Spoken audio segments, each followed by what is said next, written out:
8h37 ce matin sur BFM TV et RMC. Bonjour Jean-Baptiste Djebbari. Bonjour Monsieur Corbet. Ministre des Transports, on a plein de questions à vous poser. D'abord sur l'application du pass sanitaire dans les trains, dans les avions, ça va commencer dans quelques jours. Comment ça va se passer à la SNCF? Ça ne concerne que les TGV, les intercités, les trains de nuit, mais pas les trains du quotidien, c'est ça? Absolument. Donc ça va commencer, c'est que la loi est actuellement revue par le Conseil constitutionnel. Elle devrait être promulguée le 7 août. Et donc dès le 6 le 7? Le 7 août promulgué avec les décrets, donc mise en application dans les jours qui suivent, donc certainement entre le 7 et le 10 août. Et effectivement, pour les avions sur les vols intérieurs et pour les trains grande distance, c'est-à-dire les TGV, les intercités, les trains de nuit, il faudra montrer un pass sanitaire, c'est-à-dire la preuve d'un vaccin ou la preuve d'un test. Et ce sera des contrôles qui vont être organisés, notamment aux abords des quais, dans les trains de façon aléatoire. Avant de monter dans le train ou en descendant du train? Absolument. Donc essentiellement à l'abord des quais, parce que c'est là où on a le plus de place, le plus d'espace, le plus d'habitude aussi de contrôler sur ces trains qui sont souvent en réservation obligatoire. Donc on a déjà des filtres qui sont prédisposés. Par ailleurs, les personnels sont formés et puis on a eu à contrôler beaucoup de voyageurs au moment notamment des confinements et des déconfinements avec des restrictions. Donc on a l'habitude de contrôler à l'abord des quais. Il y aura aussi des contrôles aléatoires à bord des trains qui pourront être faits le cas échéant à la fois par les contrôleurs, par les personnels de la sûreté ferroviaire ou par des policiers qui seraient à bord des trains. Et puis des contrôles à l'arrivée dans les gares. On va essayer de faire ça de façon la plus opérationnelle et fluide possible, de manière à avoir un bon taux de contrôle et en même temps de ne pas rendre la vie des voyageurs difficile. Mais autour du 15 août, puisque vous disiez que ça serait appliqué donc entre le 7 et le 10 août, autour du 15 août, les grands départs, gare Montparnasse à Paris ou gare de la Part-Dieu à Lyon, est-ce qu'il va y avoir des queues, des retards qui pourraient être liés à ces contrôles de pass sanitaire? C'est ce qu'on est en train d'organiser pour ces jours-ci, de manière à éviter effectivement ces effets de trop grandes files d'attente. On a l'habitude, un week-end de grand départ, c'est quasiment 1 million de passagers sur le week-end, donc on a l'habitude à la SNCF notamment de gérer ces grands flux.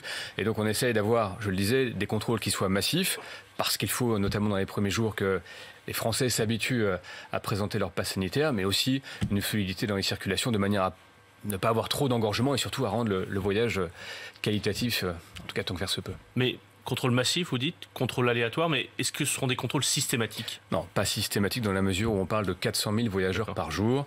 Et de la même façon que pendant le couvre-feu, il n'y avait pas de contrôle systématique des gens qui sortaient dans les périodes hors couvre-feu, il y aura des contrôles qui vont être organisés notamment dans les gares, de façon aléatoire à bord des trains et à l'arrivée, mais pas de façon totalement étanche et systématique. Je me mets à la place du bistrottier d'un café de village qui va devoir contrôler systématiquement les gens à la terrasse qui vont prendre un café 3 minutes et qui se dit la SNCF à côté qui a l'habitude de faire des contrôles tous les jours ne contrôlera pas systématiquement les passes sanitaires. On parle quand même de 400 000 voyageurs. Il n'y a pas 400 000 sur sa terrasse, effectivement. Donc les cheminots, enfin il n'y aura pas que les cheminots, mais notamment les cheminots seront chargés de faire les contrôles. Sudrail, par exemple, dit pas question de contrôler, c'est pas notre rôle, on veut pas contrôler, et s'il y a des sanctions contre nous, eh bien on se mettra en grève. Bon, plusieurs sujets. D'abord, j'ai lu la position de Sudrail, qui est un syndicat minoritaire et qui défend une position, je crois pouvoir le dire, qui est minoritaire dans l'entreprise. Nous avons fait en sorte d'organiser avec la direction, en lien avec les syndicats, de la façon la plus harmonieuse possible, la mise en place de ces contrôles. Une souplesse d'ailleurs pour les salariés qui eux-mêmes doivent détenir un pass sanitaire, mais qui ne sera exigé qu'à compter du 30 août prochain. Donc les choses sont organisées de la façon la plus fluide possible. Et par ailleurs, à l'échelle d'un groupe comme la SNCF, d'une grande entreprise, d'un grand service public, vous avez plusieurs dizaines de milliers d'agents, plusieurs milliers de contrôleurs, et nous sommes tout à fait en capacité de reclasser, de repositionner des contrôleurs qui seraient dans la position assez réfractaire telle que l'a exprimé Sudrail sur ce sujet. Les professionnels qui doivent déjà appliquer le pass sanitaire depuis quelques jours, par exemple les lieux culturels, disent qu'il y a des tensions, que ça crée parfois des tensions ici ou là, c'est très minoritaire, mais il y a parfois des gens qui refusent par principe le pass sanitaire, ça peut créer des altercations. Vous craignez ce genre de choses-là à la SNCF ou dans les aéroports? Ce sont des tensions qu'on a déjà connues sur le port du masque, par exemple. Et pourtant, le port du masque a été très bien appliqué dès le départ, avec 95% de respect du port du masque dès le 11 mai dernier, et ça ne s'est pas démenti depuis.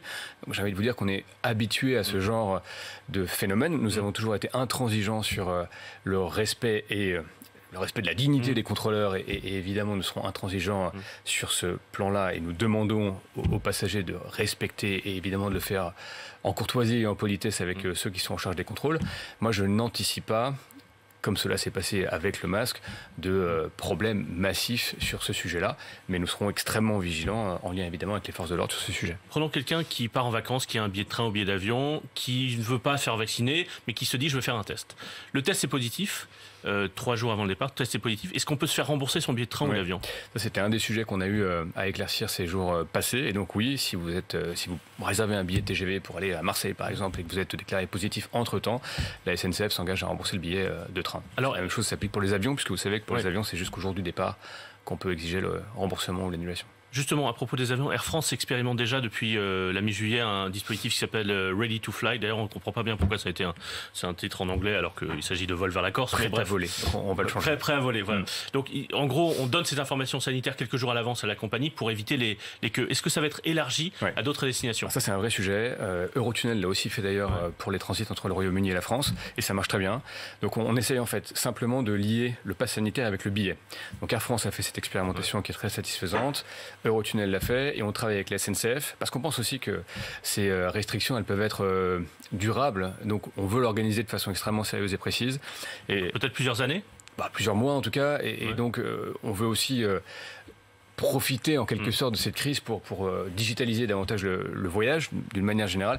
Et donc, l'idée, c'est qu'à la SNCF, on sera aussi capable de lier dans le temps le billet avec les documents sanitaires, notamment au moment de l'enregistrement, de manière à gagner du temps et de pouvoir couper les fils quand vous approchez un contrôle sur les quais, par exemple. Vous voulez dire que les portiques qu'on a dans certaines gares, les portiques pour lire le QR code du billet, lira aussi le QR code du pass sanitaire? Absolument, c'est déjà le cas, par exemple, quand vous franchissez Eurotunnel, vous faites côté anglais, vous passez votre passeport et votre passeport contient les informations. Alors là, en l'occurrence, les passeports, mais ça marche dans les aéroports anglais, contient l'ensemble des informations liées à la situation sanitaire, en respectant évidemment les règles de déontologie et de respect des données personnelles, mais c'est évidemment un champ d'innovation ou d'expérimentation que nous travaillons avec les opérateurs. Jean-Baptiste Djebari, dans quelques jours, tous les restaurants de France devront devront contrôler le pass sanitaire, tous, sauf les restaurants routiers. Pourquoi?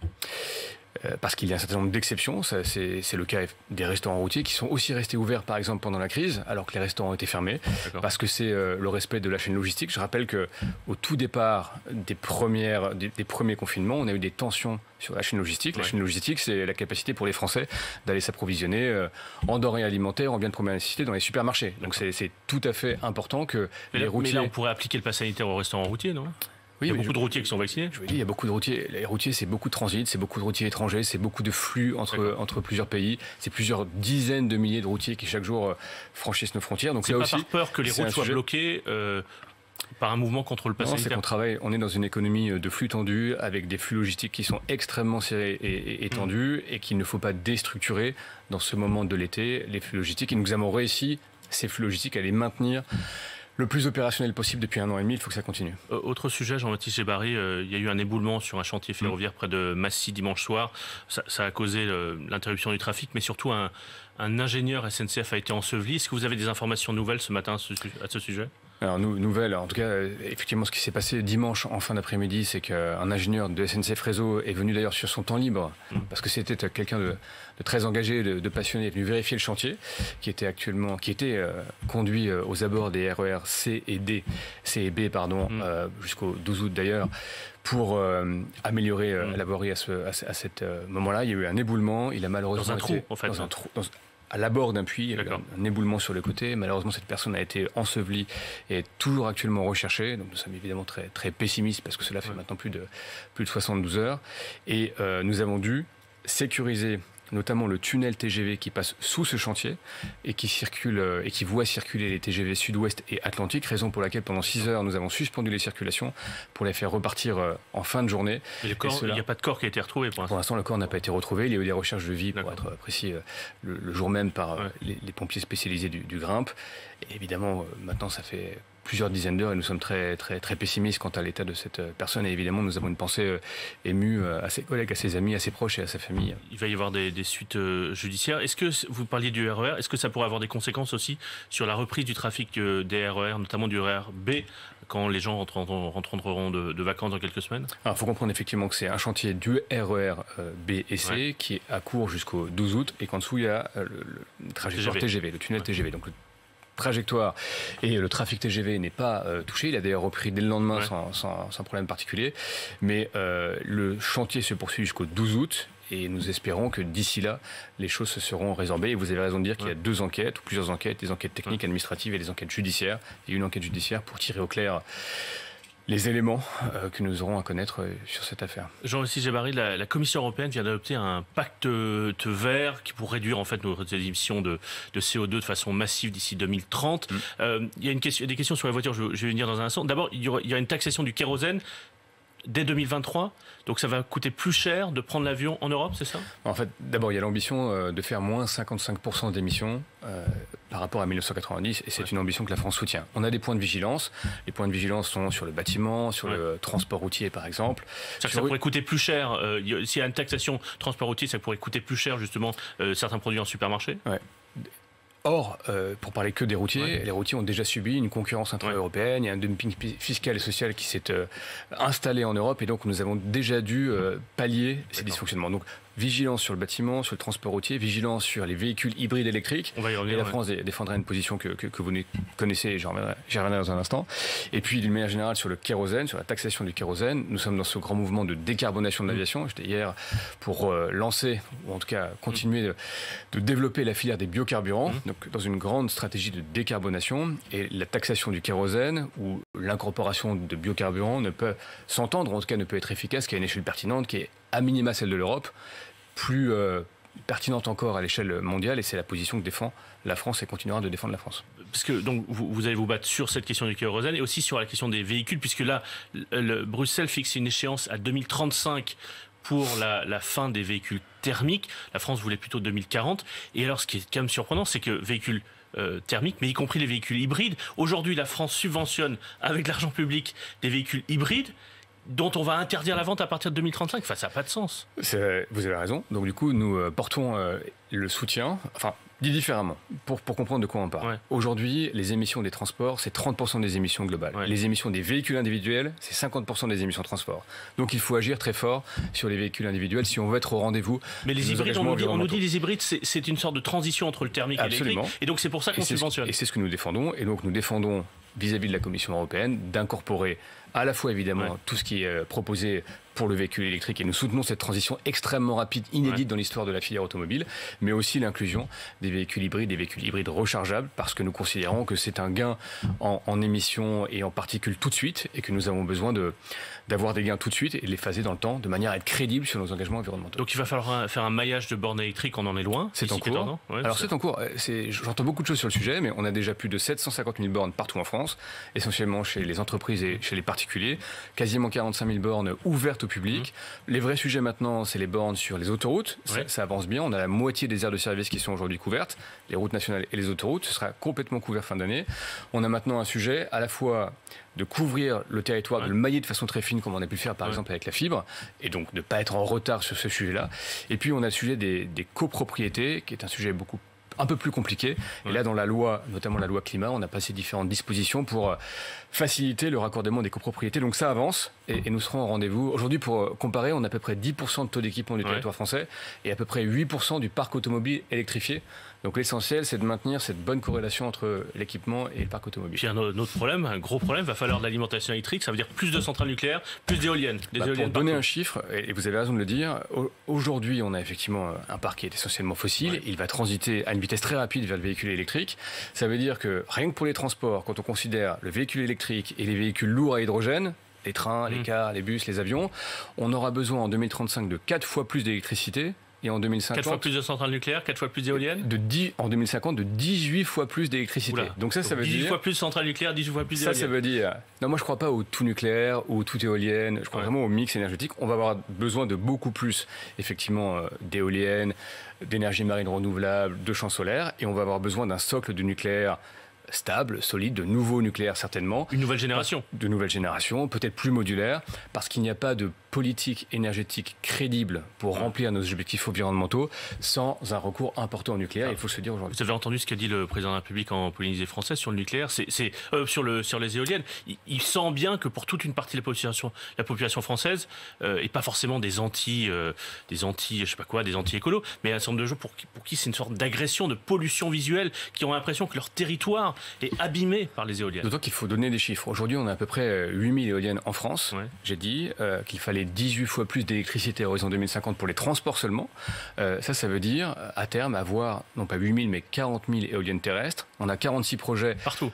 en offshore, il en faudrait 4000. Et si on fait ce petit calcul sur les champs solaires, donc les panneaux photovoltaïques, il nous faudrait 200 000 hectares de panneaux photovoltaïques, soit 20 fois la taille de Paris.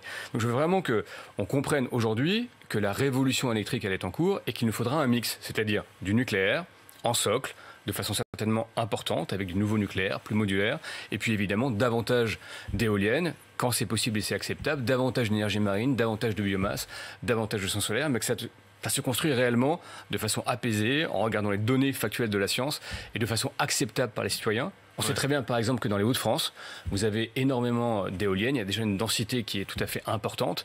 Dans d'autres territoires, c'est moins le cas. Et que même sur l'éolien offshore, vous pouvez avoir des conflits d'usage entre, par exemple, les pêcheurs et les énergéticiens. Et donc, il faut absolument le faire de façon apaisée et rationnelle, avec les ordres de grandeur que j'ai cités qui sont considérables. Mais on sait déjà que Xavier Bertrand, Marine Le Pen, qui sont deux candidats à la présidence de la République qui pourraient affronter Emmanuel Macron l'an passé. Tous les deux défendent par exemple une sorte de remise en cause de cette logique des éoliennes. En tout cas, disent que c'est allé trop loin. Et le président de la République, lui, va défendre des éoliennes à la présidence. Tous les deux instrumentalisent politiquement assez largement ce sujet. Moi, je l'ai dit. Là, la sujet des Français. Le sujet, il est scientifique. Donc, soit on veut être crédible sur le plan scientifique, on se dit qu'on va avoir besoin de beaucoup plus d'énergie électrique, ça veut dire du nucléaire, ça veut dire des éoliennes, ça veut dire des énergies marines renouvelables, de la biomasse, etc. Il faut le faire de façon acceptable pour le citoyen et crédible sur le plan scientifique. Et également en tenant compte du coût. Je rappelle qu'aujourd'hui, vous avez effectivement des éoliennes qui deviennent tout à fait compétitif sur le plan du coût. Vous avez un nucléaire qui reste abondant et pas cher en France. Et enfin, on risque quand même de payer l'électricité plus cher. Ouais. Elle est relativement peu chère en France par rapport à d'autres pays européens. Alors, elle est par exemple 2 fois moins chère en France, l'électricité, quand on la compare en Allemagne. Ouais. Et le mix énergétique allemand est 9 fois plus carboné. Ouais. Donc, le mix énergétique français, c'est une chance pour la France. C'est une chance stratégique, géopolitique, c'est une chance pour la consommation des ménages, pour le prix de l'énergie. Et il faut absolument préserver ça. Et moi, je pense que l'énergie, c'est le sujet de ces 30-40 prochaines années. Et il faut que la France soit au rendez-vous à la fois de ses engagements environnementaux et évidemment de la structuration de ses filières. Jean-Baptiste Djebbari, vous avez été pilote d'avion. Vous allez participer à une première tout à l'heure, une première dans l'histoire de la République, un conseil des ministres depuis les airs, puisque vous serez à l'Élysée et le président de la République va présider le conseil des ministres depuis l'avion présidentiel au-dessus du Pacifique. Est-ce qu'il faut y voir un symbole? On sait qu'il y a quelques mois, on a vu que cette question du rapport à l'aérien, au rêve que ça peut procurer, avait été l'objet d'un combat politique, en tout cas d'une polémique politique. Est-ce qu'il faut y voir un symbole ou c'est juste parce que c'est plus pratique de faire un conseil des ministres depuis l'avion que depuis Papette? Des contingences extraordinairement pratiques. Il faut y voir aussi le symbole de l'avancée des technologies et notamment de la capacité de sécuriser un conseil des ministres avec des liens satellitaires. C'est pas un peu gadget quand même? Non, c'est pas gadget. Vous savez qu'aujourd'hui, pouvoir communiquer partout dans le monde, ça nous est permis par les satellites, qu'il y a une grande révolution aussi de ce point de vue-là. Et puis le rêve et l'aviation. Il aurait pu le faire depuis Papette. Et puis le rêve, il y a aussi des contingences d'agenda. Et le rêve à l'aviation, je crois que quand la maire de Poitiers a tenu ses paroles, moi j'ai vu la virulence qui s'est aussi qui a émergé de la part notamment des jeunes générations qui considèrent qu'un certain nombre de métiers, de secteurs sont encore des secteurs d'excellence, de technologie et de rêve. Je crois que l'aviation, l'espace, avec Thomas Pesquet par exemple, le démontre assez bien et c'est heureux. Donc premier conseil des ministres tout à l'heure, présidé par le président de la République depuis l'avion au-dessus du Pacifique. Vous serez vous à l'Élysée sur Interferme. Absolument. Jean-Baptiste Djebbari, ministre des Transports, merci d'avoir été ce matin l'invité de BFM TV et RMC. Il est 8h55. Bonne journée. Bonne journée à vous.